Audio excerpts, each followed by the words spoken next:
놀부방송 시청자 여러분, 구독자 여러분, 안녕하십니까? 상쾌한 월요일 아침입니다. 어제 23일이죠. 국민의힘 전당대회에 출마하는 당대표 후보군들이 예, 나란히 3명씩이나 1시간 간격을 두고 출마 선언을 했습니다.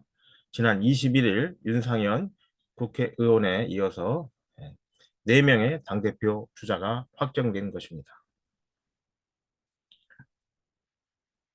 4명은 한결같이 윤석열 정부의 성공을 약속하면서 나름대로 4명마다 차별화된 전략적 전술들을 내놓았습니다. 첫날 한동훈 전 비상대책위원장은 이날 당대표 출마 선언 후 당대표가 되면 국민의힘에서 진실을 규명할 수 있는 최상병 특검법이죠. 특검법을 발의하겠다고 밝혀가지고 3명의 후보로부터 신랄한 비판을 받았습니다. 한동훈 전 비대위원장은 고위공직자 수사처의 수사 종결 여부를 특검 발의 여부의 조건으로 달지 않겠다라고 하면서 기존 대통령실과 국민의힘과도 차별화된 전략적 노선을 선택했습니다. 기존에 야당이 발의한 특검법 보시면 특별검사를 야당, 민주당과 조국혁신당에서만 추천할 수 있도록 되어 있습니다. 네, 이것을 한동훈 전 비대위원장은 대법원장 등 제3자가 특검을 추진하는 수정안을 추진하겠다 이렇게 밝힌 것입니다. 이렇게 되자 나경원, 원희룡, 윤상현 당대표 출마를 한 주자들이 즉각 비판을 하고 나섰습니다.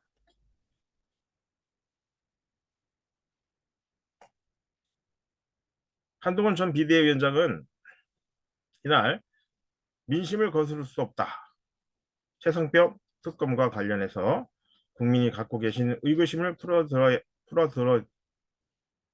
한다라고 밝혔죠. 캠프 관계자들도 민주당 특검법을 그대로 받자는 게 아니라 초동 조치가 잘못됐다는 공감대가 있으니까 국민이 납득할 만한 전제하에 한 발 나아가자는 대안을 제시한 것이라며 어떻게든 정리하고 가야 윤석열 정부가 특검에 갇히지 않고 민생으로 나아가고 정권 재창출을 할 수 있다라고 부연 설명을 했습니다. 이런 점은 다른 당권 주자와는 차별화된 전략적 용산과의 거리 두기가 아닌가 이런 해석들이 지금 나오고 있습니다. 한동훈 전 비대위원장이 당대표가 되면은 윤 대통령과 갈등이 우려된다는 일각의 의견을 정면 돌파하겠다는 것이다. 한 전 위원장은 이날 기자회견에서 지금 우리가 눈치 봐야 할 대상은 오직 국민이다라고 강조를 했습니다. 조금은 색다른 거리두기죠. 다른 당권 주자들이 당연히 반발을 하는 게 당연한 거 아니겠습니까? 선수사 후 특검 그동안 이제 용산과 국민의힘의 입장이었죠. 나경원 전 의원은 한동훈 전 비대위원장의 출마 선언문은 마치 분열과 충돌 그리고 혼란이 예고창처럼 들렸다. 특검 수용률은 순진한 발상이고 위험한 균열이라고 비판했습니다.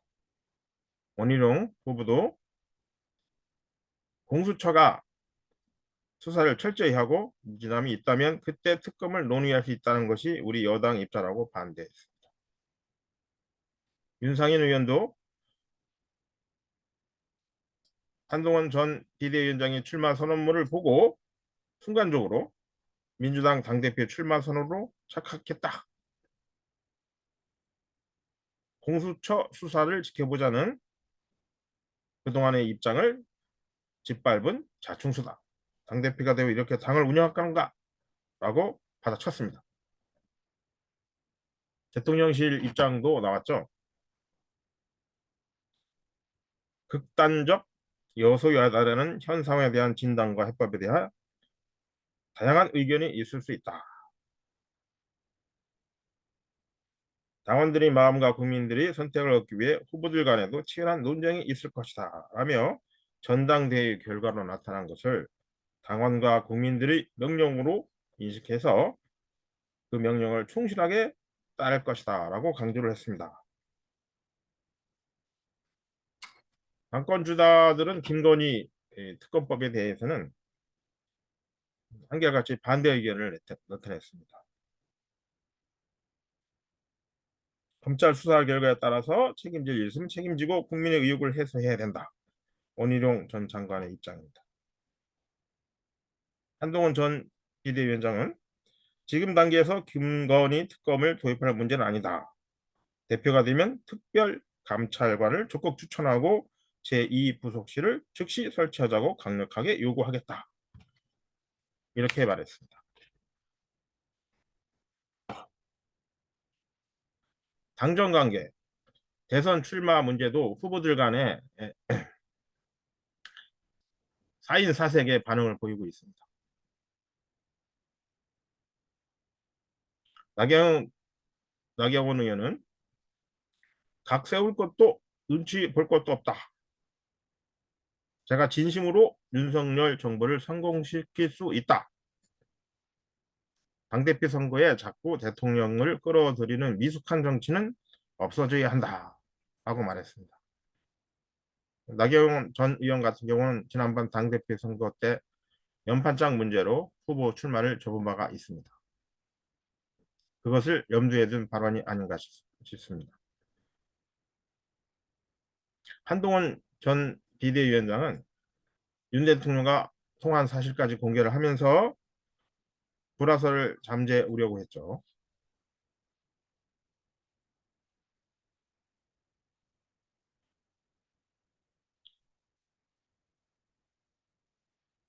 이런 문제를 나경원 전 의원은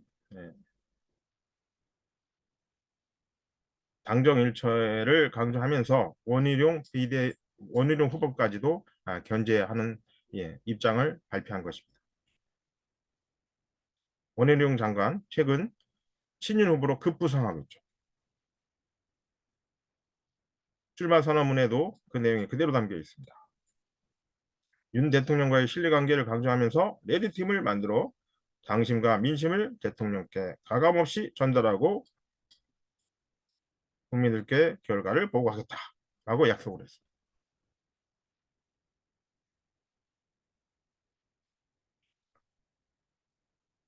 윤상현 의원도 한동훈 전 비대위원장을 겨냥해서 이기는 정당이 되려면 대통령과 갈등은 안 된다라고 일침을 날렸습니다.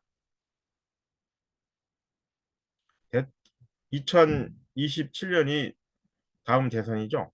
그 다음 대선에 관련해서도 각 후보들은 자기들 입장을 분명히 나타냈습니다. 나경원 의원, 이번에 당대표를 맡아서 우리 정당을 바꾸서 2027년 대선에서 반드시 이길 수 있는 정당의 기초를 만들겠다. 그러면서 대선 출마에는 선을 그었습니다. 출마하지 않겠다. 라고 말한 것이죠. 한동훈 전 비대위원장은 대선 출마에 뜻이 있는 것 같습니다. 꿈을 크게 가져야 할 것 같다며 즉답하지 않았습니다. 원희룡 장관 똑같은 입장을 말했습니다. 2, 3년 뒤 국민이 어떻게 불러주느냐에 따라 생각할 문제다라고 말했습니다. 윤상현 의원,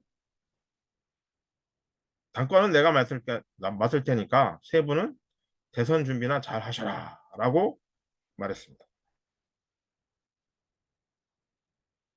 윤상현 의원은 이날 나머지 후보 3명이 나란히 1시간 간격으로 출마 선언을 하자 오세훈 서울시장을 만났습니다.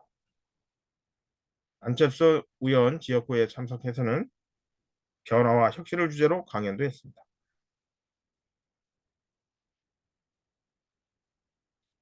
나머지 3명의 후보 23일 오후 남양주시에 있는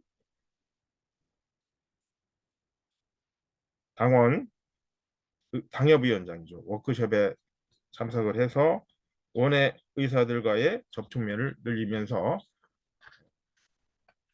당권 주자 역할을 시작을 했습니다. 현재까지 판세를 보면 국민의 당권 경쟁은 4인 4색 한마디로 이렇게 표현할 수 있습니다. 그리고 누가 당선될 거냐가 가장 중요할 텐데요. 1강, 2중, 1약의 모양새를 띠고 있습니다. 23일 1차 투표에서 누군가가 1위 후보가 과반을 획득하면 그대로 끝나는 것이고요. 만약에 과반 후보가 나타나지 않으면 28일 다시 선거를 치릅니다. 1위, 2위 후보가 결선 투표를 하게 되는데 지금 초미의 관심사는 누가 이 후보가 되느냐인 것 같습니다. 이렇게 되면 한동훈과 이 후보 간의 치열한 합종 연행 선거전이 펼쳐질 것으로 보입니다. 지금 민주당에서는 이재명 당대표, 어대명이라는 단어가 회자되고 있습니다. 한동안 국민의힘에서도 어대한이라는 단어가 회자된 적이 있습니다. 4명의 당권 주자가 공식 출마 선언을 하면서 국민의힘에서는 어대한이라는 단어는 들어가는 것 같고 누가 이 후보가 돼서 28일 결선 투표를 치르느냐 결과는 어떻게 되느냐가 초미의 관심사가 되고 있는 것 같습니다. 놀부방송 구독자 시청자 여러분 어쨌든 당권 주자는 결정됐습니다. 23일이면 결과가 나오고 그 결과에 따라서 28일 국민의힘의 당대표가 결정될 것 같습니다. 민주당에서는 이재명 당대표니 힘을 싣고 있는 상황입니다. 관심 있게 지켜보시고 놀부방송도 계속 추적해 보겠습니다. 감사합니다.